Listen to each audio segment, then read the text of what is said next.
Hi, we're doing the question and answer video, but there were a lot of questions, so I brought in some help. Ballflap and Gilly, back in action. We're in Arkansas. So I'll start, and hopefully we'll get through all your questions.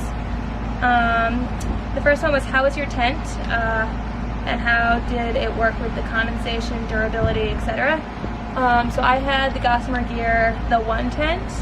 I liked it. It was super light, super small, packed down well. It used my trekking poles, both of them. It wasn't the most durable. It got some holes in it when I would set up on like kind of rough terrain, but I also didn't use a ground cloth, so that could also be why. It dealt with condensation really well. Wind, it was a bit flimsy, but overall I liked it. I'd probably take it again. Okay. I had the big Agnes FlyCreek UL. I liked it a lot. It was fine. I mean, I think it's really good for a freestanding solo tent, but if you're looking for something really light, maybe not go with that. If you're like a true ultralight hiker, We should just make sure we talk really loud. Yeah, if you're like an ultralight hiker, maybe go with something else. But I think overall it's a really, really good tent. I use Tyvek as a ground cloth also, so I didn't really have any problems laying it down. Ooh, I also heard if you have Tyvek and you put it through the washing machine, not the dryer, just the washing machine, it makes it really soft. I didn't try that though, because I didn't have a ground cloth. Yeah, I didn't do that either. But I heard. It was crinkly for a while. But I heard. Your Alright. tent? Okay, so my tent was the 6 Moon Designs Lunar Solo, the LE. It was good for a while. I mean, it held up. The only problem that I seemed to have with it was the zippers, or the zipper, sorry, kind of got off track and wasn't really able to fix it. And They didn't really help much either. they did not. The customer service was not too helpful. I was expected to kind of sew it back together, or sew the zipper part back together. And on trail, that's just really hard to do. So, what was the most miles hiked in a day? So for me, it was 34.2. I say 35, but it's only 34.2. And that was in between, what was it, Shelter Cove and Elk Lake? Elk Lake. Elk Lake? Yeah, but Elk Lake, it was in that section. Mine was 30.8, and that was in the Trinity Alps. mine was around 30 as well.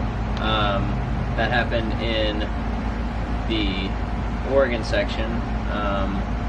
Not sure around which part. Yeah. Your turn. Okay. My question was there any shortage of food on the trail or water on trail? There seemed to be a shortage for me all the time. Yeah, I mean, mostly at the beginning. I think towards the end I started packing out a lot more food that I knew I would need, but at the beginning I seemed to be running out of snacks a hell of a lot, and Chaunce was nice enough to help me out a little bit with her resupply boxes with her extra food. As far as water, the only part that comes to mind when there was an actual like shortage was the 40-something mile dry stretch. Yeah, from the Paiutes until we got to, I think, like Walker Pass or something like that. But even then, there were, water caches along the way, so it seemed to help a lot. I have, what pack did you switch from? Because I switched packs. I started with the Mountain Laurel Design Profit. It was 48 liters, frameless, and I really liked it. I actually have it with me right now. Great pack. But I had medium hip belt straps, and they got too big, and then I sewed them so that they would fit. and then they got too big again, and I didn't really want to deal with sending it in and getting it fixed on trail. I didn't even actually ask them. I don't know how they would have responded. They probably would have been really helpful. But I didn't want to overload it with my bare bolt and everything else when we were going in from Kennedy Meadows. So I just upgraded to the Circuit so that I had something that held the weight better when I started adding a lot more. So what was your base weight / what was your backpack, or was your backpack ever too heavy? I think my base weight towards the end was like 14 maybe, something like that. Like I upgraded a lot during the trail. It was really heavy at the beginning. I had like a lot of useless crap that I was carrying around, and so I eventually got rid of that, kind of upgraded my sleep system a little bit. So it got down, but I think at the beginning it was around like 20 pounds or something like that. Mine started at 11. It was pretty good in the desert. I had extra clothes that I could have sent home, but it actually probably ended up going to about 13 or 14 by the end, just because I started to add luxury items just to make the trip more enjoyable. I didn't mind having an extra few pounds if it meant having something just that was nice on trail. So my base weight at the beginning was I think around in between 22 and 25. But buying my new tent at the beginning kind of helped me to lower the base weight a little bit as far as getting rid of a few things that I became aware that I didn't need. So I think towards the end I would say my base weight was probably 18 pounds. My second question is, how did you all meet up? Well, me and Ballflap went to college together, but we are both from Rogers, Arkansas, and So me and Courtney went to college together. We were in the same sorority, so we started together. And Buzz was at San Diego at the airport when I landed as well, because he was in the same pickup group from Scout and Frodo's. So I met him. He was the first person I met when I got off the plane, before Courtney even landed. So me and Buzz met and then hung out at Scout and Frodo's, and he hiked with me and Courtney from the monument, and then we met them in Mount Laguna. yeah, and then we ran into Chocolate Balls. I think we met him in Cajon Pass, but didn't really get to know him until Acton KOA. At least I didn't. But yeah. How did you edit videos on trail? So the iPhone has the iMovie app just on it, and it's really easy. You just import your videos and it automatically puts in a dissolve transition in between each one. So all you have to do is just clip them to how long you want them to be and press export. It's like the easiest thing ever. What was your favorite moment on trail? That's tough because there really was quite a few, but it may be either summiting Mount Whitney, or actually, yeah, getting to the top of Forrester, probably more than Whitney. Either that or just going through Goat Rocks. Goat Rocks is really, really cool.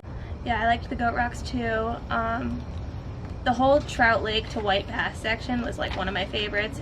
So was like the Shasta Etna area, where the Trinity Alps was. That was really cool as well. Yeah. Yeah, my favorite part was probably the Goat Rocks. I loved that whole hike around Mount Adams and through some of the meadows that we passed through. Did you have any encounters with wildlife that made a lasting impression? I think the coolest moment for me was when me, Chaunce, and County Dump rolled into the Drake's Bed Resort in Lassen National Forest. We were walking to the resort actually from the campgrounds, and about 20 yards I'd say from us was a big black bear. It was brown, but as are most. And it was just really cool to see a bear in the wild, especially that close. It was very humbling, to say the least. For me, it was between Kennedy Meadows and Lone Pine. We were going over one snowy stretch, and I had stopped because there was like a cool overlook. and a huge fox walked right in front of me with like a dead animal hanging out of its mouth. I didn't even notice I was there and just strolled right past me. And it was really cool seeing that like so close to where I was standing. Mine is probably, we were like 6 miles from White Pass at the Goat Rock section, and Chalk Balls and I were taking a break right before we were just going to head down into the pass, and what we're 99% sure was a peregrine falcon, because it was this like fastest thing I've ever heard that was not like a plane. Just zoomed by us down into the valley, grabbed just a squirrel or something, and then just flew back up in like a couple seconds, and that was really cool. Hopefully it was actually a falcon. We'll say it was. Were you ever afraid? I put kind of 2 answers. In terms of, was I ever like afraid like for safety or anything on trail, in terms of like other people or animals there or anything? No. It was incredibly safe. You felt safe around everyone you met. No one ever made you feel uncomfortable. In terms of hiking, in the beginning I took a slip on Fuller Ridge because we didn't have any of our self-arresting stuff yet, and I probably slid down the ridge about 30 feet. You look a possum. Really? Oh yeah. Where? They just walk. They look like giant rats. Yeah, so I probably slid about 30 feet. I was wearing my rain pants, so I couldn't, it was like sliding with butter. So I couldn't stop, and then I threw my leg out and hit a tree with my leg, and that stopped me. So that was pretty scary, because we hadn't even hit mile 200 yet. I don't know, I was never super afraid of anything per se. There were definitely sketchy moments. Parts in the beginning, I think when we were climbing to the peak of Jacinto, I became a little worried that we weren't gonna, make it before the sun went fully down to the top, and we made it to the shelter at the top, like right as the sun was setting, and I think that was the only time that I was ever like really worried, just because I didn't want to hike in the snow, especially at the beginning, in full dark, Mine was like in the Sierra, obviously doing some of those river crossings and like having to cross, like I think it's just 2 snow bridges over rivers, but like, yeah, towards the end of one snow bridge, my foot kind of went through like at the very end. I was just like, all right, that was close. So that was kind of sketchy. What kind of food did you eat on trail? A lot of things in tortillas, like pepperoni and cheese in a tortilla. Favorite of mine is like cheese and like Fritos bean dip on a tortilla. That's really good. Sprinkle like Doritos in that. That was bomb. And then normal stuff like Knorr pasta sides, ramen, Snickers, just the usual. I didn't really go too outlandish just because I was going a little cheaper. Yeah, I did a lot of pasta side dinners. I don't know if that was my favorite. I did a lot of pasta side dinners, and I would pack out avocados sometimes. So I would do like an English muffin with an avocado mashed up, and then I'd put one of my tuna packets on that, and that was really good. But the avocados were heavy, so it was kind of like, it had to be a short stretch. So I ate ramen pretty much every day. And never got tired of it, just because I was surprised at how many flavors they had. Like once you get tired of one, you just move on to the next and whatever. And then towards the end, I think one of my favorite things that I started packing out was bagels. I just got sick of tortillas, and bagels were always, it was a little heavier, a little harder to pack, but totally worth it. What foods did you get sick of? I got sick of Knorr pasta sides. I think we were even like halfway through the trip, and I just could not eat another pasta side. Mine was banana chips. I hate banana chips.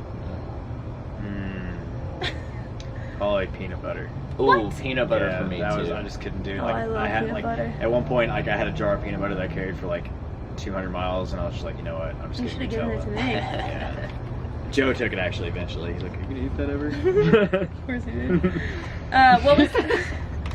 What was the dynamic like hiking with a group that was all male? Dope. Boys. It was exactly like this. No, it was really good. I kind of liked it. Like everything was like pretty lighthearted the whole time. There were always some good jokes. Great jokes. Yeah, it was fun. I didn't think I really noticed like a major difference, being that it was all guys and me versus if there was another girl hiking with us for a period of time. Okay, what was your favorite piece of gear? My sandals. I actually like started out with these. That's how I got my name, and like just after just putting so many like miles in them and putting my heart and soul into them, like dude, I really just ended up just loving them, and like I'm still wearing them now, and like I really can't take them off my feet. Like it's hard for me to wear a pair of shoes now. He's wearing his too. Yeah, Ethan's wearing his. I put like I think around 1,400 miles in them, so they're for sure my favorite piece of gear. Besides that, probably my sleeping bag. You say what they were? They're Bedrock sandals. They're the Carnes, right? The Karen Pros. Karen, That's yeah. what these are. Shouts out to Bedrock. Yeah. Cool dudes. Favorite piece of gear. Yeah, we'll just talk louder when that's on. Mine, I had a Snow Peaks titanium cup that I brought in addition to my pot, which is one of those things that was like luxury. But I loved it because if I was feeling really lazy, I wouldn't wash my food out of my pot, and I could still have a cup of hot chocolate at night, and it was great. My favorite piece of gear was probably Running shorts. Oh. Okay, For so sure. yes, I would say my running shorts. I wore shorts for a while, and they are just like normal shorts, I guess, for a while, and they just kind of bunch up around the waist with the guys with the hip belt. Just keep missing it. Sorry. Yeah, so I upgraded to the running shorts, and it felt like I wasn't wearing any pants at all, and it was great. Yeah. Any gear you wish you started with? Yes. I honestly wish I would have started with a better sleeping bag. I mean, mine was nice. Yeah, probably my sleeping bag. It was just a little too heavy. I'd say mine was probably, my sleeping bag I started with a 10 degree, and I ended up switching to a 0 degree. I was so cold at the beginning of the desert, even with a 10 degree. Yeah. Probably I should have started with the 10 that I had. I started with just a piece of Tyvek and a tarp, and it was fine for the desert actually. Like I cowboy camped pretty much in the whole desert. There's a few nights. There's a few nights where like I needed the tarp, and like there's one at Tehachapi where it was raining, and that was kind of terrible because I didn't really set it up very well. Anyways, it wasn't a very good tarp to begin with. It was kind of like just it wasn't a good tarp. So I upgraded pretty quickly, and I wish I'd started just with the FlyCreek. Trail name and why? My trail name, I started with Wrangler because I drive a Jeep Wrangler, and there was a couple stuck right around mile 300. They were off-roading, trying to get to somewhere to fish, but they didn't know how to off-road, and they got stuck on a rock with this big boulder underneath the center of their car, and the three of us showed up, and I was trying to tell them like how to get out of it, and first they weren't listening, but we got them out of it. But then I didn't really like Wrangler because I thought it was too manly, and then it turned into City because I acted like I belonged like in the city for a majority of the time. But then everyone would just call me Chaunce, so no trail name actually stuck because everyone called me Chaunce. And I'm fine with that. I like being called Chaunce, so. Chansey the Pokemon. Chancey. Yeah. How'd you get Ballflap. I started hiking in these sandals, and like, I mean, I'd done only like a 6 mile or so hike before, and then jumped immediately to 20 up through what's the first Hauser Creek? Hauser Creek, yeah, or Hauser Canyon, and then trying to push like another long day into Mount Laguna. And so of course I tore my feet apart. So I had this huge flap of skin, like that big, hanging off the ball of my foot, and a couple guys do some medic stuff on it.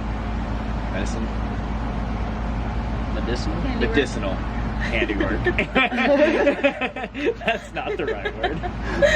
Yeah, they pretty much cut like all the skin off, and it was really horrible at the time, but it was funny. They just call me Ballflap. I got mine because I started with Gilligan is my trail name. I started with a bucket hat that I was wearing, and my last name is Howell, just like Mr. Howell in the show Gilligan's Island. Any tips for someone following a hiker as a support crew? Bring cold drinks and be flexible. That's like the biggest thing. If you're gonna follow someone on a hike, there's gonna be a lot of times we're not gonna have any service. I think the longest we went was probably the last couple weeks into Canada, right? Yeah. That's like a couple weeks was probably the most we had without service, but still, you could go 5-6 days without having any service. And if they say they're going to be somewhere, things happen, somebody gets tired, it's not always going to work out. So just be a little bit flexible on that. Don't be bummed if they tell you they're going to be somewhere on a certain day, and then they tell you, actually, I might be early, I might be late. Go into it knowing that that's probably going to happen more than it's not. The next one is what happened with Courtney. So Courtney hiked 700 miles with us, and then we went to Mammoth. That was the last part you saw. No, you saw her up to Lone Pine in the videos.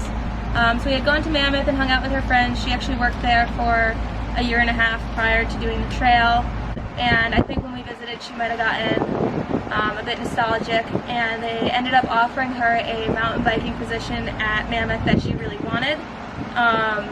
And she's really into like the high adrenaline, fast-paced type of activities.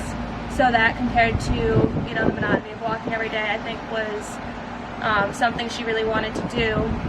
I didn't really mention it in the video when it was happening because that was right when I skipped north, and she hadn't made up her mind yet. So she actually went back in from Lone Pine and hiked through all the way to Kearsarge. While she was trying to figure out what to do, and then when she came out of Kearsarge, she decided to go to Mammoth. So that's kind of why I never filled that in, because I didn't fully know, because she didn't fully know. So we were just waiting for her to figure that out. But yeah, so she's there now, and I think she's going to stay for the ski season, and she loves it there. So how much weight did you lose?